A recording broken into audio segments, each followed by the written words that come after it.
Hello guys, welcome you all. आप सभी का स्वागत है हमारे यूट्यूब चैनल सीजीपीएससी सूत्र में, जहां हम आज क्लाइमेट का सेकंड लेक्चर पढ़ेंगे और आज क्लाइमेट टॉपिक को कंप्लीट करेंगे। तो चलिए शुरू करते हैं बिना किसी देरी के अपने टॉपिक को।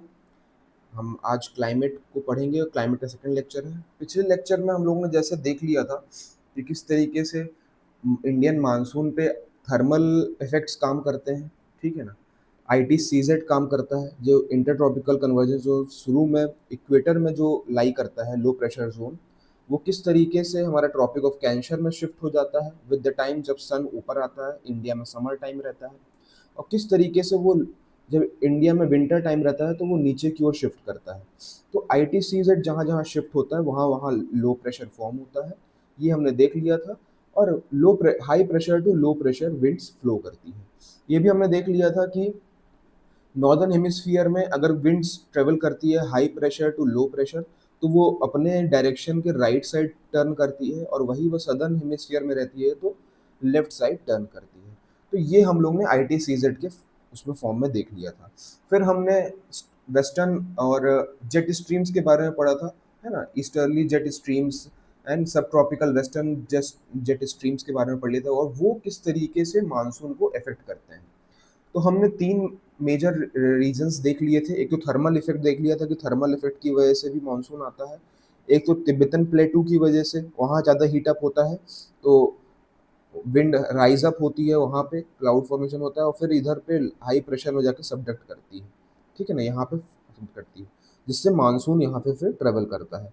एक रीज़न ये देख लिया था। और एक सब ट्रॉपिकल रीजन से जो हवाएं आती है, वेस्टर्न डिस्टर्बेंसेज आते हैं जेट स्ट्रीम्स के फॉर्म में, वो उसको स्ट्रेंथन करते हैं। किस तरीके से? इस तरीके से आते हैं विंटर के टाइम पे फॉर्म हो जाता है, और जब समर आता है तो ये ऊपर शिफ्ट होने लगते हैं, तो ऐसे फ्लो होने लगती है, राइट।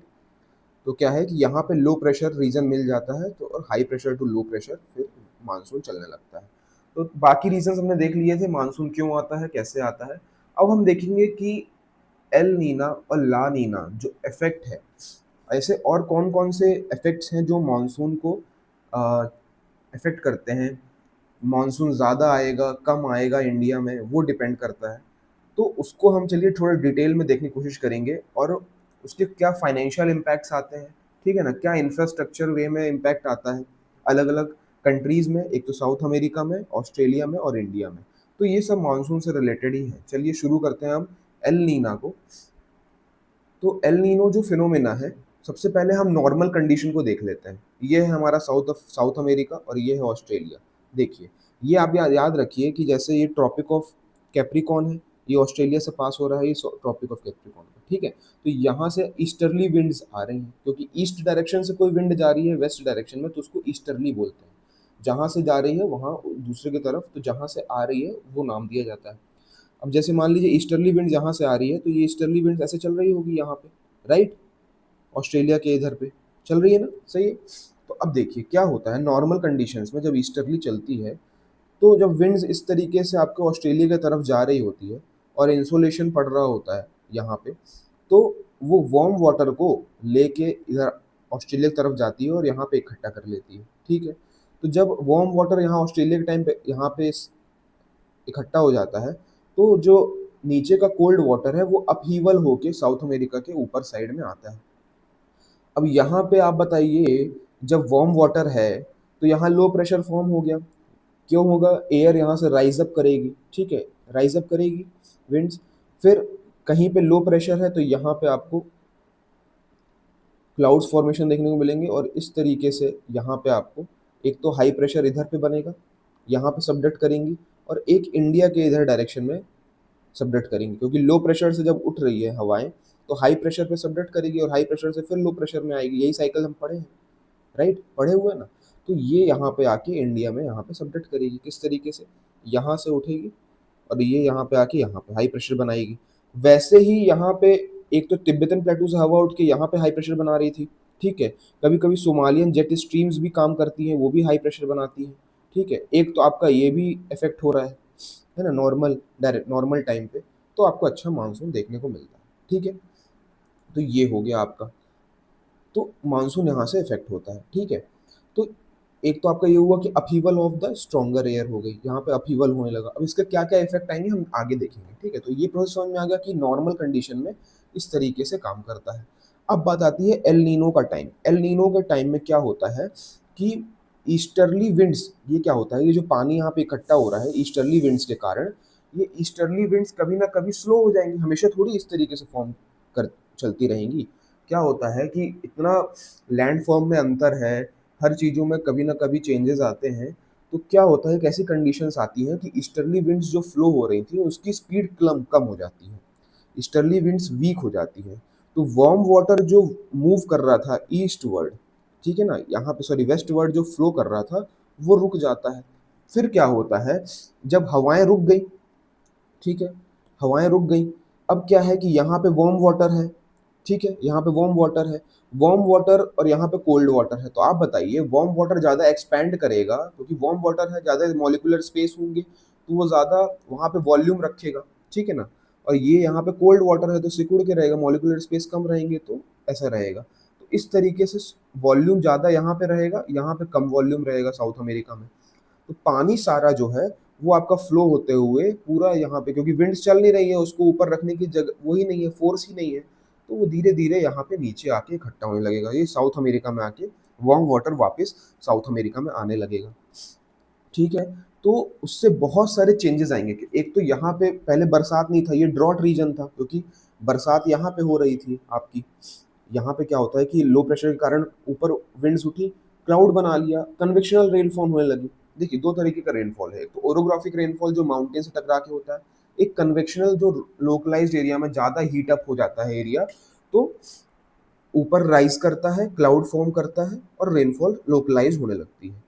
तो यहाँ पे अच्छा रेनफॉल होता है नॉर्मल ईयर्स में, यहाँ पे रेनफॉल नहीं होता है, तभी यहाँ पे आप देखोगे कि आपको डेजर्ट एरिया वगैरह देखने को मिलेगा, पेरू है, चिली है ना, यहाँ पे आपको डेजर्ट एरिया और इस तरीके का देखने को मिलेगा। यहाँ पे अच्छे अपहीवल होता है ना, ठंडा पानी है तो यहाँ पे फिशरीज वगैरह अच्छी चलती हैं, है ना, इस तरह। लेकिन जैसे ही गर्म पानी यहाँ पे आता है at the time of El Nino year, El Nino year में गर्म पानी आता है तो सारी मछलियाँ नीचे चली जाती हैं, एक तो फिशरी इम्पैक्ट हो जाता है, ठीक है। लो लो प्रेशर फॉर्म होगा तो वही है, विंड सिस्टम रिवर्सल होने लगेगा। यहाँ पे लो प्रेशर विंड राइज हुआ, एक तो यहाँ सबडक्ट करेगा, तो हाई प्रेशर रीजन यहाँ फॉर्म हो गया, और हाई प्रेशर रीजन फॉर्म हो गया तो रेनफॉल यहाँ नहीं होगी। और जब बोल रहे हैं हम कि एक तरफ हाई प्रेशर होता है दूसरी तरफ भी हाई प्रेशर होता है, तो यहाँ पे भी आपके अटलांटिक ओशन में भी यहाँ पे भी हाई प्रेशर फॉर्म होने लगेगा। तो यहाँ पे जितने भी साइक्लोन्स और हरिकेन्स वगैरह फॉर्म होते थे वो भी बंद हो जाएंगे फॉर्म होना। तो ये जो एलनीनो ईयर है ये नेचुरल जो प्रोसेस चल रही है उसको इम्पैक्ट करता है, ठीक है।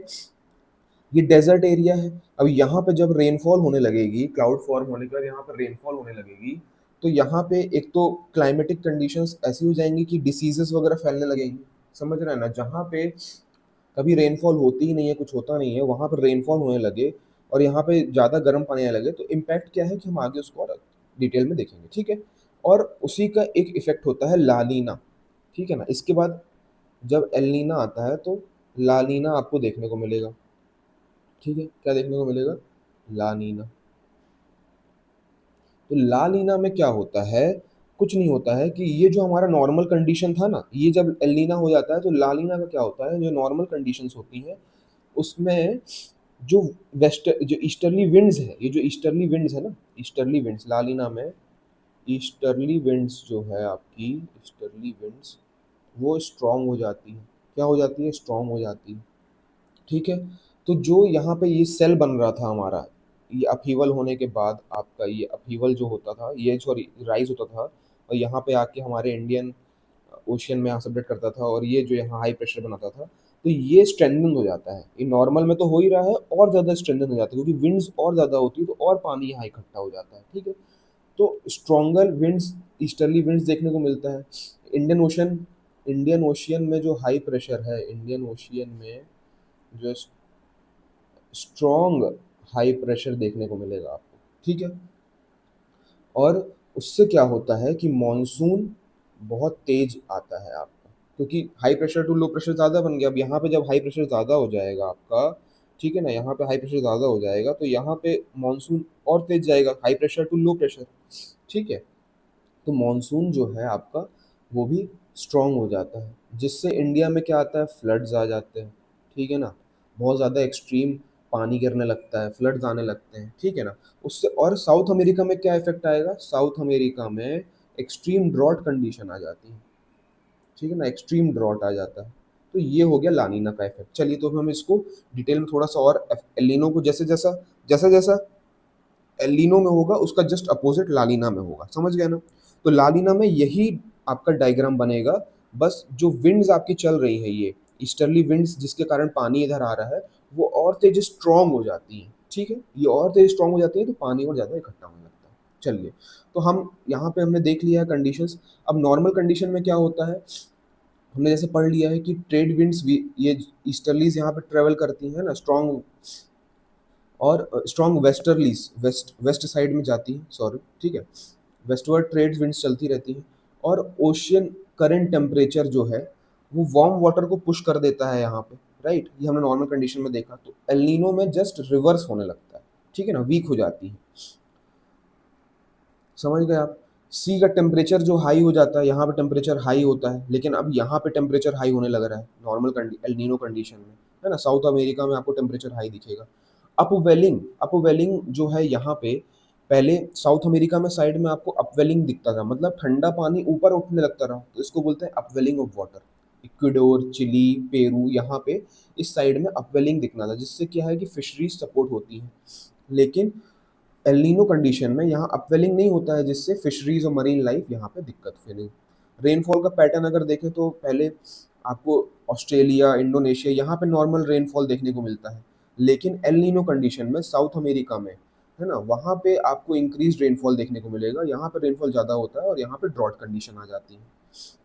फ्लडिंग जो है वही सेम चीज़ यहाँ पे इंडिया पे भी लागू होगा, कोस्टल फ्लडिंग हो जाता है, ठीक है, ड्रॉट्स आने लगते हैं ऑस्ट्रेलिया वगैरह में, जब यहाँ पे नॉर्मल वाटर सप्लाई रहता है, और यहाँ पे एलिनो के टाइम पे आपको सीवियर ड्रॉट्स देखने को मिलेंगे ऑस्ट्रेलिया वगैरह में, ठीक है ना। हेल्थ को इम्पैक्ट करता है, टिपिकल हेल्थ लेवल्स रहते हैं, मतलब ज़्यादा, जब नॉर्मल कंडीशन से तो उतना डिसीजेज नहीं फैलती है, लेकिन एलिनो के टाइम पे साउथ अमेरिका में यहाँ पे ज़्यादा आपको इंक्रीज डिसीजेज देखने को मिलेंगे, ज़्यादा हेवियर फ्लड्स की वजह से, ठीक है ना। एग्रीकल्चर स्टेबल क्रॉप्स प्रोडक्शंस देखने को मिलते हैं, लेकिन ड्रॉट्स आ जाता है इंडोनेशिया में, साउथ ऑस्ट्रेलिया में, तो वहाँ पे आपको, यहाँ पे ड्रॉट्स आ जाते हैं एलिनो टाइम पे, तो एग्रीकल्चर इम्पैक्ट होता है। उसी तरीके से आप इंडिया में भी उसको कंपेयर कर सकते हैं कि जब एलिनो का टाइम आता है तो इंडिया में भी आपको ड्रॉट्स देखने को मिलेंगे, है ना। इंडिया में भी आपको यहाँ पे क्योंकि लेस, यहाँ पे भी लो प्रेशर फॉर्म हो जाएगा, तो वो सपोर्ट नहीं करेगा आप, है ना। तो वो चीज़ें आपको देखने को मिलेंगी कि इंडिया में भी ये फ्लड्स, ड्रॉट्स की कंडीशन देखने को मिलेंगी, राइट।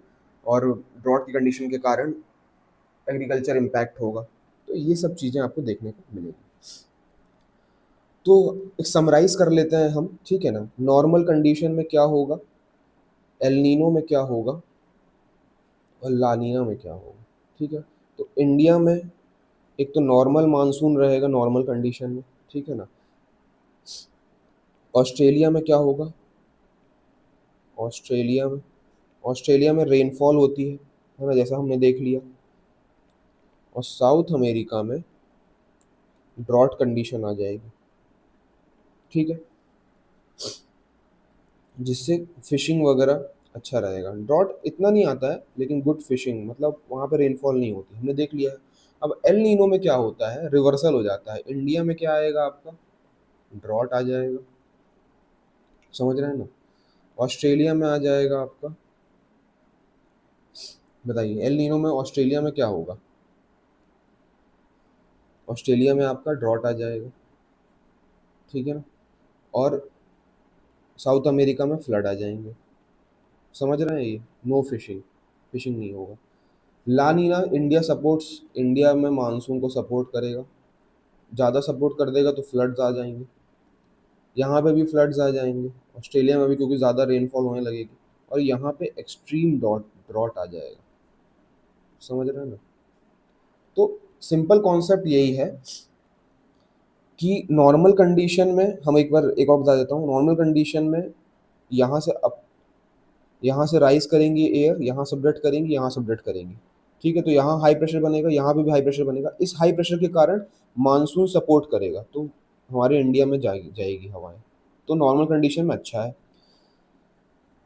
एल नीनो में यहाँ पे क्या होगा कि इधर चला जाएगा लो प्रेशर, तो यहाँ से अपहील करके यहाँ हाई प्रेशर बनाएगा और यहाँ हाई प्रेशर बनाएगा, तो इंडिया में तो हवाएं जा ही नहीं पाएंगी, तो मानसून को सपोर्ट ही नहीं कर पाएगा, तो इंडिया को इफेक्ट होगा, यहाँ पे मानसून उतना अच्छा नहीं आएगा, तो ड्रॉट कंडीशंस इंडिया में डेवलप होंगी। यहाँ पे भी हाई प्रेशर फॉर्म हो जाएगा और हाई प्रेशर में हमको पता है कि रेनफॉल नहीं होती है, तो यहाँ पे भी ड्रॉट कंडीशन देखने को मिलेगी, यहाँ पे हेवी रेनफॉल देखने को मिलेगा।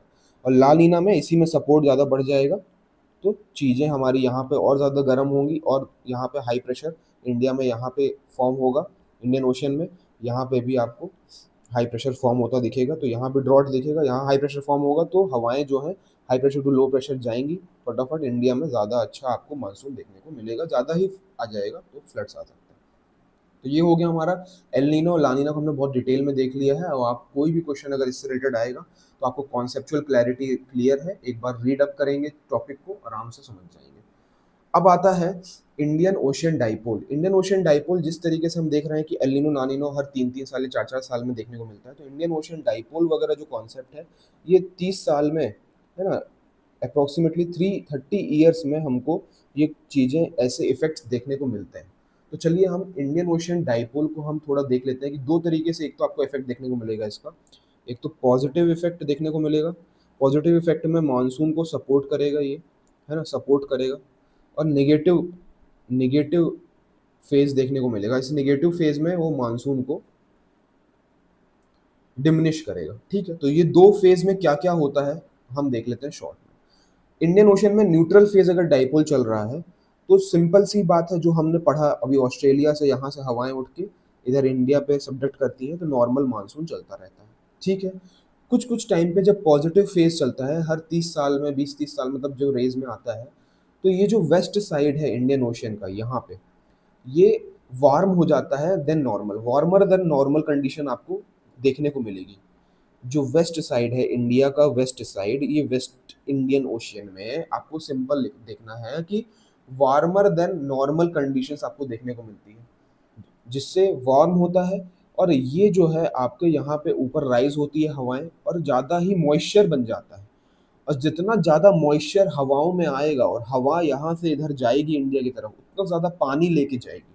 ठीक है, तो Indian ocean dipole positive phase में कब रहेगा, जब western ocean, Indian ocean warm हो जाएगा, मॉइस्चर ऊपर उठेगा, ज़्यादा मॉइस्चर की वजह से क्लाउड फॉर्मेशन होगा, क्यूमुलोनिम्बस क्लाउड, है ना, increased convection, convectional cloud, clouds form होंगे, मॉइस्चर ज़्यादा बढ़ेगा, और हवाओं की तरफ से आपको जो यहाँ से high pressure to low pressure जब मानसून यहाँ ट्रेवल करेगा तो ज़्यादा मॉइस्चर लेके जाएगा और इंडिया में मानसून को सपोर्ट करेगा। ठीक है ना, और जो ईस्ट साइड का आपको इंडियन ओशन देखने को मिलेगा, वहाँ यहाँ पे normal, cooler than normal, normal condition से ज़्यादा ठंडा देखने को मिलेगा। तो ये हो गया positive phase, Indian ocean dipole का पॉजिटिव फेज। अब निगेटिव फेज जस्ट अपोजिट हो जाएगा, जो वेस्टर्न इंडियन ओशियन है वो कूल हो जाएगा, और जो ईस्टर्न इंडियन ओशियन है वो वार्म हो जाएगा। तो यहाँ पे आपको क्लाउड देखने को मिलेगा, और यहाँ पे आपको ये हाई प्रेशर, मतलब ये आपको देखने को मिलेगा, यहाँ पे कम मॉइस्चर बनेगा, यहाँ ज़्यादा मॉइस्चर बनेगा। तो क्या है कि जो हवाएं जाएंगी वो सूखी जाएंगी, थोड़ा एज कम्पेयर टू ड्रायर जाएंगी, तो वो मानसून को थोड़ा लेस चांस होगा रेनफॉल होने का, ड्राई ईयर जाएगी। तो हम देख लेते हैं एक कंडीशन, इसमें एक कंडीशंस ऐड करके मैं आपको बताता हूँ। अगर एल नीनो हो जाए, मैं क्वेश्चन पूछता हूँ, एल नीनो हो जाए, आप लोग कमेंट करिएगा, मतलब कमेंट के अपने आप में सोचिएगा, एल नीनो हो जाए, एल नीनो में इंडिया में वैसे ही कम मानसून होता है, और निगेटिव फेज आ जाए डाइपोल का, ठीक है, तो इंडिया में क्या कंडीशन आ जाएंगी, सीवियर ड्रॉट की कंडीशन आ जाएगी। ठीक है, वहीं अगर लानीना हो जाए, लानीना आ जाए, प्लस इंडियन डाइपोल का पॉजिटिव फेज आ जाए, पॉजिटिव फेज, तो सीवियर फ्लड्स देखने को मिलेंगे इंडिया में। तो ये चीज़ों को भी आप कंपेयर करते हुए चलिएगा। चलिए, तो अब हम, हमारा यहाँ पे इंडियन ओशन डाइपोल का जो छोटा सा टॉपिक था वो हमने ख़त्म कर लिया है। अब हम देख लेते हैं ओवरऑल अपने मानसून के क्या ब्रांचेस हैं। पहली बात तो, एक तो अरेबियन सी से हमारा ब्रांच निकलता है और एक बे ऑफ बंगाल से निकलता है। तो जो अरेबियन सी से निकलता है वो वेस्टर्न घाट पे इम्पैक्ट करता है, हेवी रेनफॉल होती है, और केरल, कोंकण, गोवा कोस्ट में स्टेट अफेक्ट होते हैं। बे ऑफ बंगाल में हम देखें तो नॉर्थ ईस्टर्न इंडिया और गैंजेटिक प्लेन्स में ज़्यादा इफेक्ट आता है, हेवी रेनफॉल इसमें भी होती है, वेस्ट बंगाल, असम और बिहार इससे इफेक्ट्स होते हैं। अब ऐसे कौन कौन से इफेक्ट्स हमने पढ़ लिए हैं, कौन कौन से फैक्टर्स इंडियन मानसून को इफेक्ट करते हैं वो पढ़ लिए हैं, हम उसको रिवाइज कर लेते हैं। एक तो ITCZ के कॉन्सेप्ट को पढ़ा है ना, monsoon arrival due to northward shift हो जाता है ITCZ, और यहाँ लो प्रेशर फॉर्म होता है और हाई प्रेशर से लो प्रेशर हमारा मानसून आता है। तिब्बतन प्लेटू की हीटिंग को हमने देख लिया था, तिब्बतन प्लेटू की हीटिंग होती है, एयर ऊपर राइज होती है, जाके फिर सबडक्ट होती है यहाँ पे हमारे, है ना, और वहां से high pressure to low pressure हमारा फॉर्म होता है। तो टिबेटन प्लेटू का कॉन्सेप्ट देख लिया। वेस्टर्न डिस्टर्बेंसेस के इफेक्ट देख लिए कि वेस्टर्न साइड से मेडिटेरियन सी से जो हवाएं आती हैं वो किस तरीके से इफेक्ट करती हैं। फिर एलिनो की कंडीशन हमने देख लिया कि वीक करता है मानसून को, ड्रॉट आता है इंडिया में। लालीना हमने स्ट्रेंथ करता है मानसून को, फ्लड्स आ जाते हैं। और इंडियन ओशन डाइपोल को भी हमने यहाँ पे देख लिया। अब आप अगर क्वेश्चन आएगा कि फैक्टर्स क्या क्या हैं जो इंडियन मानसून को अफेक्ट करते हैं, तो आप बहुत ही शानदार तरीके से अपने मेंस में आंसर लिख सकते हैं। चलिए, तो ये चीज़ हमने देख ली। अब हम देख लेते हैं कि ऐसे कौन कौन से की माइलस्टोन्स हैं इंडियन मानसून में। सबसे पहले तो बोला जाता है कि अप्रोक्सीमेटली 1 जून में इंडिया में मानसून जो है केरला में स्टार्ट होता है। लेकिन इस बार देख रहे हैं कि हमारा मानसून जो है केरला में बहुत पहले आ गया है, अराइवल पहले हो गया है। 24 तारीख के 23 मई को हमने देखा है कि अराइवल हो चुका है मानसून का। ये क्यों हुआ है? क्योंकि एक तो सोमालिया जेट स्ट्रीम्स जो हमने पढ़ी है वो ज़्यादा आपको अफेक्ट कर रही हैं, और इंडियन ओशियन के पास में जैसे क्या होता है, हमने जैसे पढ़ा कि भाई high pressure to low pressure travel करेगी रेस, है ना, विंड्स हमारी ट्रेवल करेंगी। तो तिब्बतन प्लेटू से यहाँ से आया है तो हाई प्रेशर ज़्यादा फॉर्म हो गया, और यहाँ पे हमको जल्दी अरेबियन सी में भी लो प्रेशर बनता था, तब तो वो अट्रैक्ट करेगा यहाँ से हाई प्रेशर से। तो ये जल्दी फॉर्म हो गया, यहाँ पे लो प्रेशर जल्दी फॉर्म हो गया, और यहाँ तो लो प्रेशर है ही, है ना। और जो हमारी वेस्टर्न डिस्टर्बेंसेस जो आ रही थी, जो यहाँ पे जेट स्ट्रीम चल रही थी, वो ज़्यादा जल्दी वापस हो गई। ठीक है, तो यहाँ पे लो प्रेशर फॉर्म हो गया, तो ये जल्दी अट्रैक्ट हो गई यहाँ पे विंड्स। ठीक है, तो इस वजह से जो 1 जून को हमारा आने वाला था मानसून वो अब जल्दी आ गया। तो ये रीजंस आप ध्यान में रखिएगा, इस समय करंट अफेयर्स में ये पूछा जा सकता है। तो 1 जून में आपको देखने को मिलेगा कि मानसून का अराइवल होता है, और जुलाई अगस्त के टाइम पे आपको टेम्परेरी कहीं कहीं बीच बीच में कभी कभी देखें ना, बहुत ज़्यादा ह्यूमिडिटी हो जाती है और हवाएं चलना बंद हो जाती हैं, लेकिन ब्रेक आ जाता है मानसून में, है ना। तो इस तरह की कंडीशन आपको जुलाई अगस्त में देखने को मिलेगा।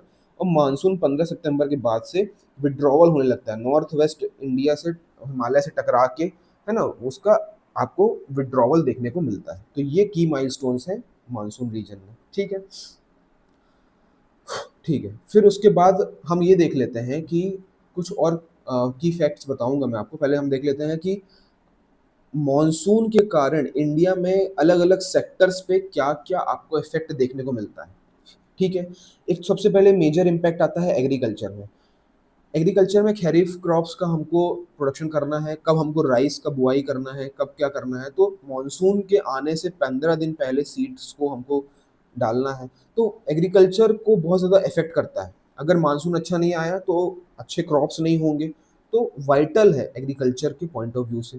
वाटर रिसोर्सेज का रिप्लेनिशमेंट होना बहुत ज़रूरी है, डैम्स का, रिवर्स का, है ना। जो आपके वाटर, ग्राउंड वाटर रिचार्ज है वो होना बहुत ज़रूरी है। अगर मानसून अच्छा आता है तो वो भी इम्पैक्ट करता है। इकोनॉमी, रूरल इकोनॉमी को ग्रोथ मिलती है, एम्प्लॉयमेंट्स बढ़ते हैं, है ना, क्योंकि एग्रीकल्चर एक तो आपका स्ट्रेंथन होता है। हेल्थ में देखा जाए तो एक नेगेटिव इम्पैक्ट आता है, मानसून को अगर सही तरीके से नहीं डील किया गया और वाटर जो आपका ज़्यादा रेनफॉल हो गई, स्टैग्नेंट वाटर पाए जाते हैं, डिसीजेज बढ़ने लगती हैं, है ना। तो उस कारण से डिसीजेज, वाटर बॉर्न डिसीजेज बढ़ जाती हैं, तो इसको भी हेल्थ सेक्टर में इम्पैक्ट थोड़ा बढ़ जाता है। इंफ्रास्ट्रक्चर में भी इम्पैक्ट आता है, क्योंकि फ्लडिंग्स वगैरह देखने को मिलती है। 2005 में जो बॉम्बे में फ्लड आया था उसके बारे में तो सबको पता है, क्योंकि एक दिन के अंदर 900 बारिश देखने को मिली। उस समय सोचिए, इतना ज़्यादा फ्लड आया, इतना ज़्यादा फ्लड आया कि हंड्रेड्स ऑफ पीपल डेथ किए। 2005 जो मुंबई में आपको देखने को मिला था। अभी कल परसों की बात है, मैं बताऊं आपको, 100 की बारिश, 100 की बारिश आपको 1 घंटे में देखने को मिली है मुंबई में। इसको बोलते हैं क्लाउड बर्स्ट की कंडीशन। कौन सी कंडीशन? क्लाउड बर्स्ट की कंडीशन आपको देखने को मिली। तो इस तरीके से इम्पैक्ट आ जाता है, इंफ्रास्ट्रक्चर डाउन हो जाते हैं, ट्रांसपोर्टेशन बंद हो जाता है। मुंबई में ये बात हो रही है, सबसे बड़ा लाइफलाइन क्या है? बताइए लोकल, मुंबई लोकल जो है वो लाइफलाइन है, वहाँ पूरी पटरियों में पानी भर जाता है, तो इंफ्रास्ट्रक्चर में बहुत ज़्यादा इम्पैक्ट देखने को मिलता है अगर सही से मानसून प्लानिंग नहीं की जाए। इन्वायरमेंट में क्या है, एक पॉजिटिव इम्पैक्ट देखने को मिलता है कि इकोलॉजिकल बैलेंसेस फॉर्म होते हैं, इकोसिस्टम स्टैब्लिश होता है फॉरेस्ट वगैरह के लिए, प्लांट्स के लिए बहुत ही अच्छा टाइम है ये कि आप जैसे क्या होता है, इन्वायरमेंटल प्लांटेशंस की बहुत ज़्यादा ज़रूरत है।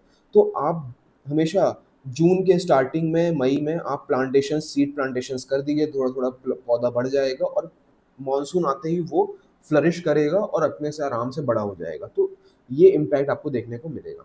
तो मानसून के कारण अलग-अलग सेक्टर्स में इंडिया के क्या इफ़ेक्ट आता है, ये हमने देख लिया है। ठीक है? तो ये चीज़ हमने देख ली। अब हमने ये देख लिया है, ठीक है। अब मैं आपको कुछ की फैक्ट्स बता देता हूँ, कुछ तो ऐसे वेस्टर्न घाट्स में हम जैसे देख रहे हैं, चलिए मैं बता देता हूँ आपको। ये इंडिया का मैप है, ठीक है?